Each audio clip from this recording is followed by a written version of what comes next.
लखीमपुर गोलाक नायक अमन गिरी बन गए विधायक। नमस्कार, प्रणाम। मैं हूं पवन गोस्वामी और आप देख रहे हैं यूट्यूब के अवधि चौर चैनल पर अवधि कविताएं, फेसबुक पेज पर पवन गोस्वामी। लखीमपुर गोलाक नायक अमन गिरी बन गए विधायक। बाहुबली वह है लड़िका, हीरा मोती और मणिकणिका। कानून वह किहन पढ़ाई, कानून वह किहन पढ़ाई।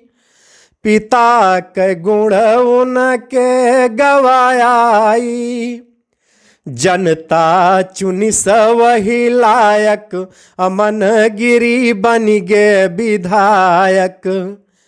लखीमपुर गोलाक नायक अमन गिरी बन गए विधायक। विरासत माँ मिली सियासत, धन दौलत और राज रियासत। 5 बार वही रहे विधायक, 5 बार वही रहे विधायक।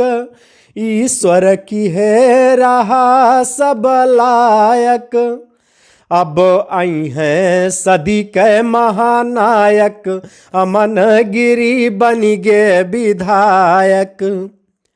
लखीमपुर गोलाक नायक अमन गिरी बन गए विधायक।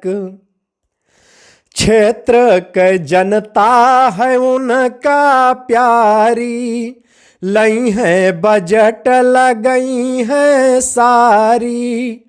अपने पिता के पग चिन्ह पे चली हैं, अपने पिता के पग चिन्ह पे चली हैं। मिली है पवन जब गोंडा आई हैं, बनी मिलन के पल सुखदायक अमन गिरी बन गए विधायक। लखीमपुर गोलाक नायक अमन गिरी बन गए विधायक।